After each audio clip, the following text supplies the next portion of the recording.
Hello नमस्कार दोस्तों, स्वागत है आप सभी का राइज स्टडी क्लासेस में। तो हमारे सीसीएस यूनिवर्सिटी के बीए के फर्स्ट ईयर सेकंड सेम के राजनीतिक विज्ञान के बारे में पढ़ेंगे। तो हमने इसके अति लघु और लघु उत्तरीय क्वेश्चन कर लिए हैं। तो आज हम इसका विस्तृत क्वेश्चन देखते हैं। तो हमारा पहला क्वेश्चन है कि राजनीतिक विज्ञान के अध्ययन की प्रयोगात्मक एवं ऐतिहासिक पद्धति का संक्षेप में प्रकाश डालिए। तो पढ़ते हैं कि राज्य विज्ञान के अध्ययन की प्रयोगात्मक पद्धति क्या है। राजनीतिक विज्ञान के अध्ययन में प्रयोगात्मक पद्धति का प्रयोग किया जाता है। यानी जो राजनीतिक विज्ञान का अध्ययन किया जाता है उसमें क्या किया जाता है, प्रयोगात्मक जो पद्धति है उसका अध्ययन किया जाता है। कॉम्ट के अनुसार राज्य में होने वाले प्रत्येक परिवर्तन एक राजनीतिक प्रयोग होता है। यानी कॉम्ट ने कहा है कि राज्य में जो प्रत्येक परिवर्तन होता है वो क्या होता है, एक प्रयोग होता है। गवर्नर के अनुसार प्रत्येक कानून का निर्माण करना, प्रत्येक नई संस्था की स्थापना तथा प्रत्येक नई नीति का प्रारंभ एक प्रकार का प्रयोग है। गवर्नर ने कहा है कि जितने भी नए कानून बनाए जाते हैं, नई संस्थाएं लाई जाती हैं, जो नीतियां लागू की जाती हैं, वे सब क्या हैं, प्रयोग है। क्योंकि उस समय तक वह अस्थायी या प्रस्ताव रूप से ही समझा जाता है क्योंकि उस समय तक वो अस्थायी और प्रस्ताव रूप ही समझा जाता है जब तक कि परिणाम उसके स्थायी होने की योग्यता को सिद्ध न कर दे। आगे लिखा है, वस्तुतः राजनीतिक विज्ञान के अध्ययनकर्ताओं के लिए समस्त विश्व ही प्रयोगशाला। यानी राजनीतिक विज्ञान के अध्ययनकर्ता है, वे कहते हैं कि जो पूरा विश्व है वो ही क्या है, प्रयोगशाला है, जहाँ वह अनेक प्रकार के राजनीतिक परिवर्तन के रूप में सदैव प्रयोग करता रहता है। जहाँ वह अनेक राजनीतिक परिवर्तन के रूप में क्या है, प्रयोग करते रहते हैं। उनके लिए समस्त विश्व ही क्या है, प्रयोगशाला है। अतः यह कहा जा सकता है कि राजनीतिक के वैज्ञानिकों ने प्रयोगों के आधार पर अनेक महत्वपूर्ण तथ्यों को संग्रहित किया है। यानी राजनीतिक विज्ञानों के जो प्रयोग हैं, प्रयोगों के आधार पर ही अनेक महत्वपूर्ण तथ्यों को संग्रहित किया जाता है, यानी इकट्ठा किया जाता है। और इसलिए राजनीतिक अनुसंधानों के लिए प्रयोगात्मक पद्धति भी उपादेयता भी असंदिग्ध है। वर्तमान समय में राजनीतिक विज्ञान में भी क्षेत्रीय अध्ययन किए जाते हैं। यानी वर्तमान समय में जो राजनीतिक विज्ञान में क्षेत्रीय अध्ययन किए जाते हैं, जहाँ से शोधकर्ता विभिन्न प्रकार के आंकड़े तथा तथ्य एकत्र करता है। जो शोध करता है, खोज करता है, वे क्या करते हैं, वहाँ से अनेक प्रकार के आंकड़े एकत्रित करते हैं तथा उनके आधार पर ही वह निष्कर्ष निकाला जाता है। उन आंकड़ों के आधार पर ही निष्कर्ष निकालते हैं। उनके द्वारा निकाले गए निष्कर्ष दूसरे क्षेत्र में प्रयोग के आधार पर स्थापित किए जाते हैं और जो भी निष्कर्ष निकाले जाते हैं वे दूसरे क्षेत्र में प्रयोग के आधार पर स्थापित किए जाते हैं। इस पद्धति के संबंध में यह कहा गया है कि राजनीतिक विज्ञान के अंतर्गत इसका प्रयोग उस प्रकार का नहीं होता जिस प्रकार भौतिक विज्ञान में होता है। यानी कहा गया है कि जी इस पद्धति का जो प्रयोग है राजनीतिक विज्ञान के अंतर्गत उस प्रकार का नहीं होता जिस प्रकार भौतिक विज्ञान में होता है, और न ही इन प्रयोगों में परिणाम निश्चित होते हैं जैसे भौतिक विज्ञान के क्षेत्र में किए गए प्रयोग के होते हैं। यानी भौतिक विज्ञान के क्षेत्र के जो परिणाम हैं वे क्या होते हैं, निश्चित होते हैं, लेकिन इसमें अनिश्चित होते हैं। परंतु फिर भी राजनीतिक विज्ञान में प्रयोगों के लिए पर्याप्त क्षेत्र है। इन प्रयोगों की विशिष्ट प्रकृति होती है। गिलक्रास्ट के अनुसार कहा गया है कि भौतिक शास्त्र और रसायन शास्त्र में जो प्रयोग विधि है वह यद्यपि राजनीतिक विज्ञान में पूर्ण रूप से लागू नहीं हो सकती, किंतु फिर भी राजनीतिक विज्ञान में अपने विशिष्ट प्रयोग के लिए पर्याप्त गुंजाइश है। इसका कारण पद्धति का कोई दोष नहीं है, वरन उस घटना अथवा तथ्यों की प्रकृति है जिसके ऊपर राजनीति के शोधकर्ता को अपने प्रयोग करने पड़ते हैं। भौतिक विज्ञान का अनुसंधानकर्ता अपने पास की वस्तु को विश्व की अन्य वस्तुओं से अलग कर लेते हैं। यानी जो भौतिक विज्ञान है वे अनुसंधान अपने पास की वस्तुओं को विश्व की अन्य वस्तुओं से अलग कर लेते हैं और उस पर वातावरण का प्रभाव पड़ते हुए भी प्रयोग करता रहता है। परंतु राजनीतिक विज्ञान के शोधकर्ता के साथ ऐसा नहीं है, क्योंकि उसके अध्ययन का विषय व्यक्ति है। व्यक्ति के राजनीतिक पहलू का वह अध्ययन करता है। जिसके साथ वह इस प्रकार के प्रयोग नहीं कर सकता, क्योंकि व्यक्ति स्वयं विचारशील है, भावनाशील है और साथ ही वह जिन विचारधाराओं के प्रभाव में उनका राजनीतिक जीवन संचालित होता है उनकी गहराई मापना भी कठिन है। भौतिक विज्ञान संबंधित प्रयोगों को निश्चित परिणाम निकालने के लिए बार बार दोहराया जा सकता है, परंतु राजनीतिक विज्ञान के प्रयोगों को बार बार दोहराया नहीं जा सकता, क्योंकि एक प्रयोग की परिस्थिति की पुनरावृत्ति नहीं की जा सकती। इस प्रकार अन्य विद्वानों के समान राजनीतिक विज्ञान में भविष्यवाणी नहीं की जा सकती।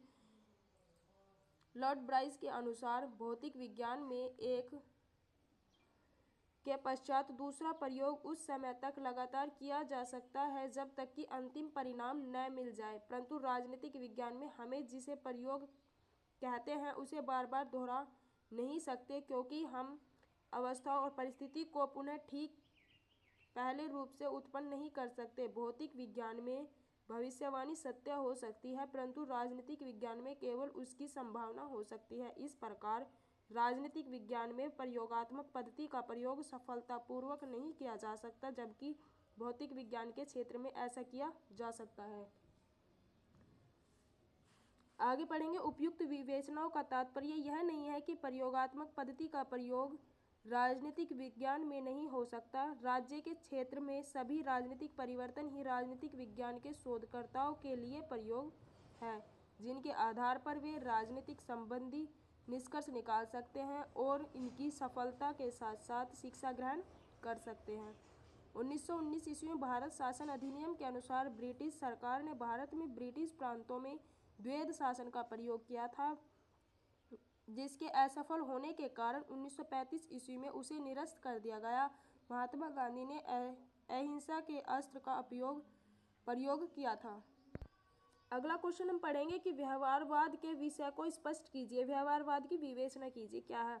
तो व्यवहारवाद राजनीतिक विज्ञान में राजनीतिक तथ्यों के अध्ययन तथा विश्लेषण की आधुनिक पद्धति या दृष्टिकोण है। यानी जो व्यवहारवाद है वो राजनीतिक विज्ञान में राजनीतिक तथ्यों का अध्ययन विश्लेषण की आधुनिक पद्धति का दृष्टिकोण है। इस पद्धति को आधुनिक उपागम भी कहा जा सकता है। व्यवहारवाद का विकास कैसे हुआ? तो राजनीतिक विज्ञान के क्षेत्र में व्यवहारवाद का विचार बहुत प्राचीन है, यानी पहले से है।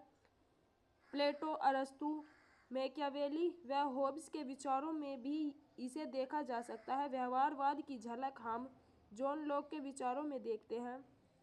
प्रजातंत्र की उदारवादी विचारधारा अनुभववादी दृष्टिकोण पर आधारित है, यानी प्रजातंत्र की जो उदारवादी विचारधारा या अनुभववादी दृष्टिकोण पर क्या है? आधारित है। प्रजातंत्र की उदारवादी जो विचारधारा है वो अनुभवी दृष्टिकोण पर आधारित है। कार्ल मैक्स वेबर तथा दुर्खम का अनुभववाद ही, यानी जो अनुभववाद भी व्यवहारवाद का प्रारंभिक रूप है। उन्होंने क्या कहा? जो अनुभववाद है वो व्यवहारवाद का प्रारंभिक रूप है।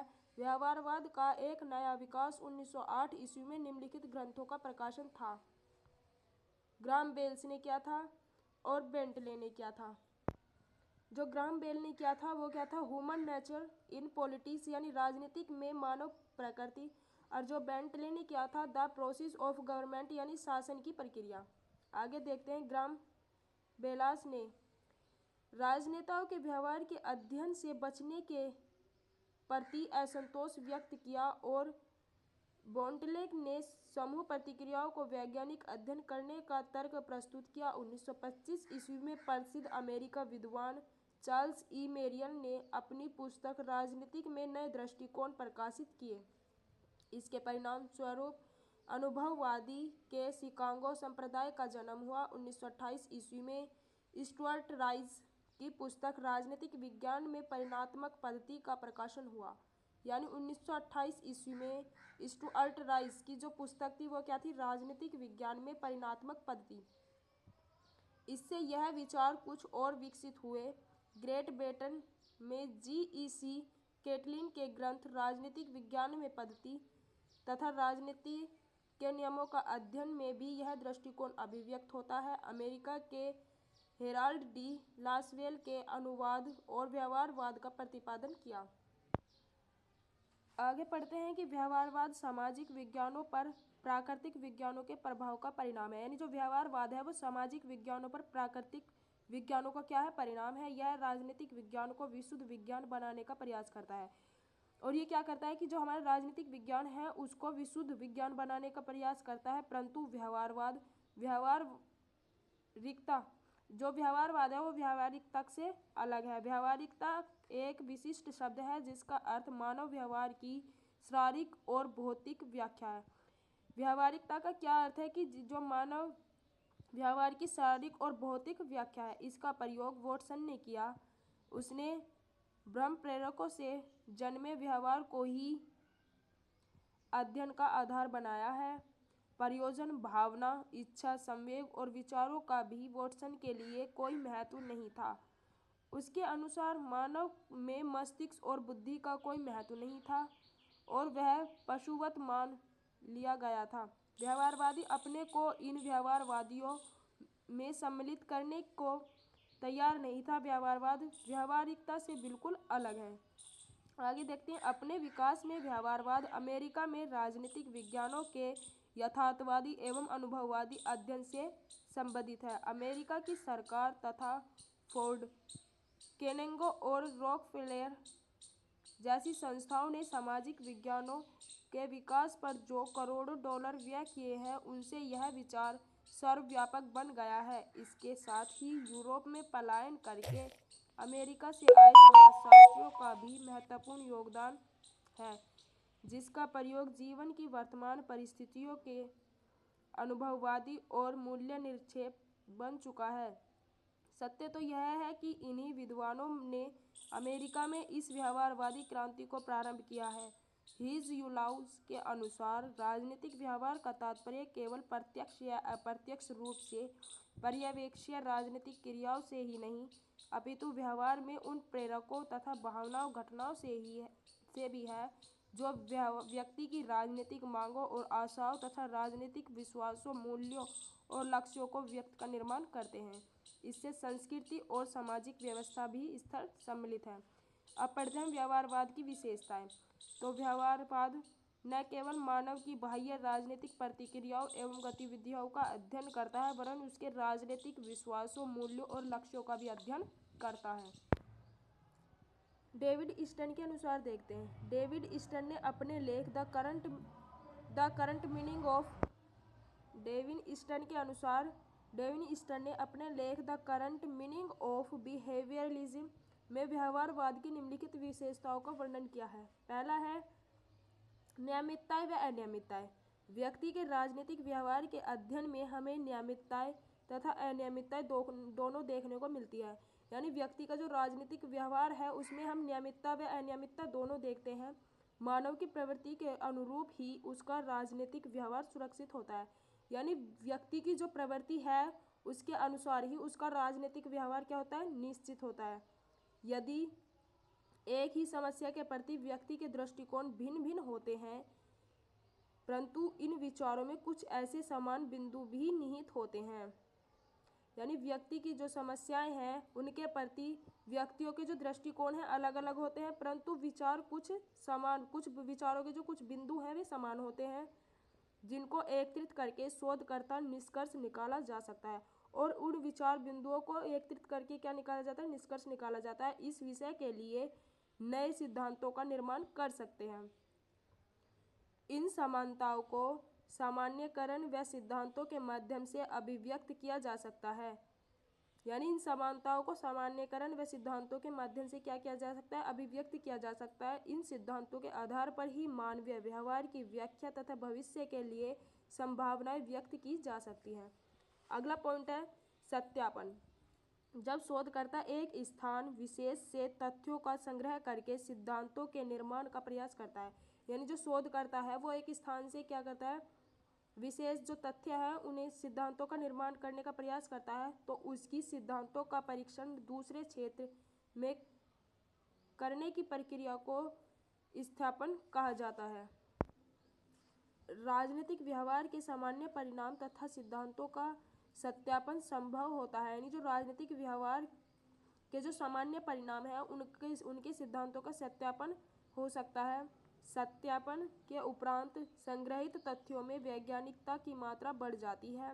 मानवीय व्यवहार के संबंध में संग्रहित सामग्री को पुनः जांच तथा उसकी पुष्टि करने की क्रिया को सत्यापन की संज्ञा दी गई है। यानी जो शोधकर्ता हैं वे एक विशेष स्थान से सिद्धांतों को एकत्रित करने का प्रयास करते हैं तथा उन एकत्रित सिद्धांतों का परीक्षण करके दूसरे स्थान पर जो प्रयोग करते हैं उसे क्या कहते हैं? सत्यापन कहा जाता है। अब पढ़ते हैं शुद्ध तकनीक। मानवीय व्यवहार के अध्ययन में एकत्र सामग्री के पर्यवेक्षण, परीक्षण और विशुद्ध तकनीकी के माध्यम से समझाया जाता है। तथ्यों के विश्लेषण करने के लिए गणित, सांख्यिकी तथा कंप्यूटर की तकनीक का प्रयोग किया जाता है। यानी मानवीय व्यवहार के अध्ययन के लिए एकत्र सामग्री, परीक्षण और विशुद्ध तकनीकी के माध्यम से समझाया जाता है तथा इन तथ्यों के विश्लेषण के लिए क्या किया जाता है? गणित, सांख्यिकी तथा कंप्यूटर तकनीकों का प्रयोग किया जाता है।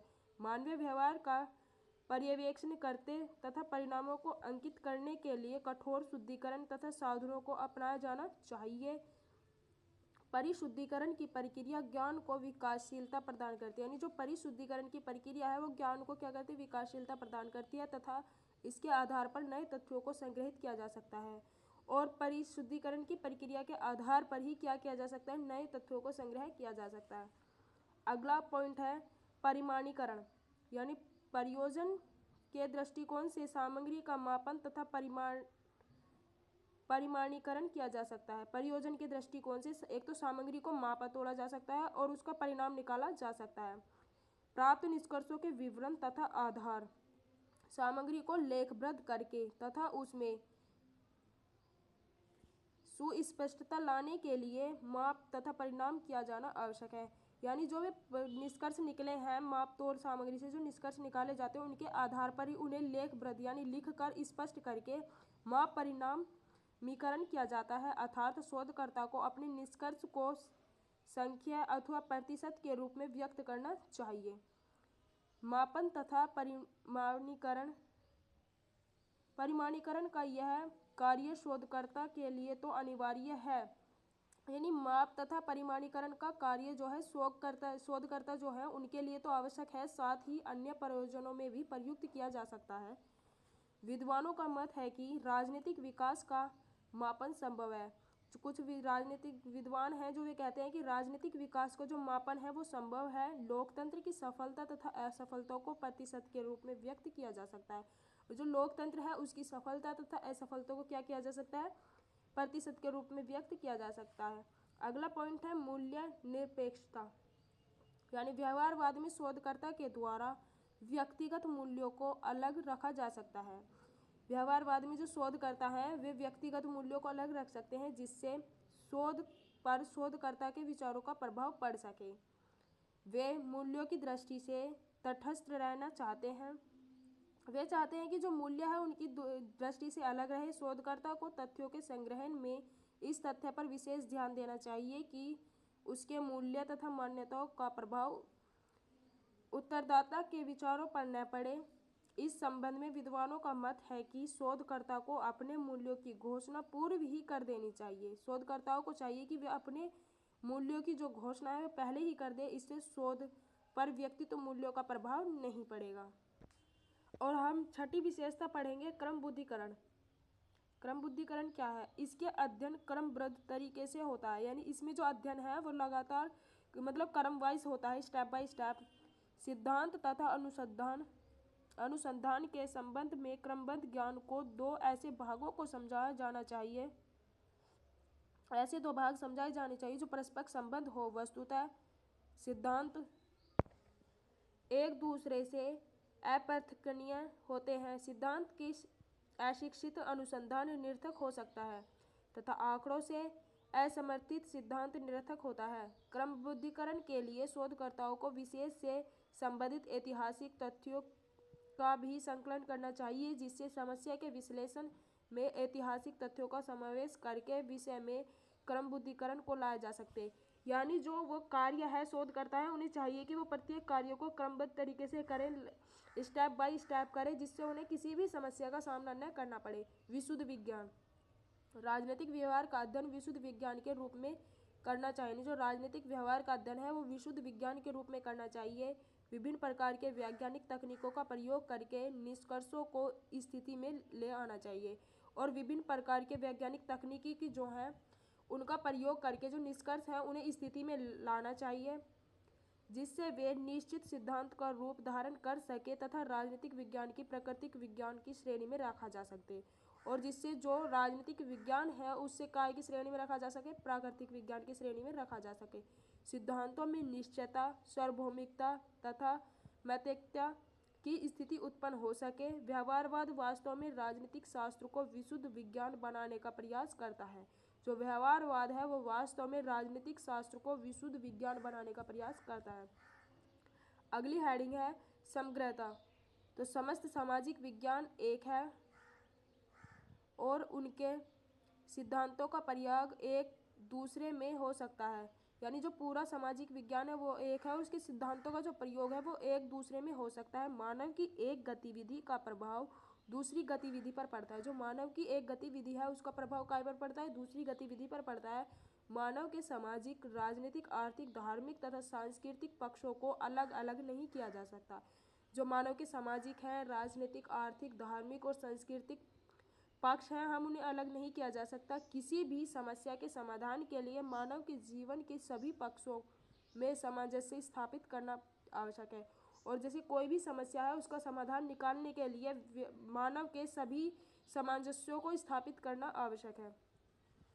इस रूप में व्यवहारवादी अध्ययन पद्धति अंतर अनुशासनात्मक दृष्टिकोण अपनाने पर बल देती है। व्यवहारवादियों की यह प्रमुख मान्यता है कि मानव व्यवहार की एक पूर्ण इकाई है। जो व्यवहारवादी हैं उनकी एक प्रमुख मान्यता है कि मानव व्यवहार की एक पूर्ण इकाई है तथा उसका अध्ययन खंडों में नहीं होना चाहिए। अतः राजनीतिक व्यवहार का अध्ययन जीवन के अन्य पक्षों के संदर्भ में ही किया जाना चाहिए। व्यवहारवाद सामाजिक विज्ञानों के बीच सीमा रेखा खींचने पर प्रबल विरोधी है। इस प्रकार स्पष्ट है कि व्यवहार राजनीतिक विज्ञान को विशुद्ध विज्ञान बनाने की दिशा में एक महत्वपूर्ण कदम है। यानी जो व्यवहारवाद राजनीतिक विज्ञान को विशुद्ध विज्ञान बनाने की दिशा में क्या है, महत्वपूर्ण कदम है। व्यवहारवाद में राजनीतिक विज्ञान को अंतर अनुशासनात्मक बनाया है। अब हम इसकी एक बार हेडिंग देखते हैं कि जो हमारा व्यवहारवाद है उसकी प्रमुख विशेषताएं कौन कौन सी हैं। तो नियमितताएं, वैनियमितताएं, सत्यापन, शुद्ध तकनीक, परिमाणीकरण, मूल्य निरपेक्षता और क्रमबद्धीकरण। अगला है विशुद्ध विज्ञान और समग्रता। आशा करती हूँ आप सभी को ये टॉपिक क्लियर हो गया होगा और मिलते हैं नेक्स्ट वीडियो के साथ।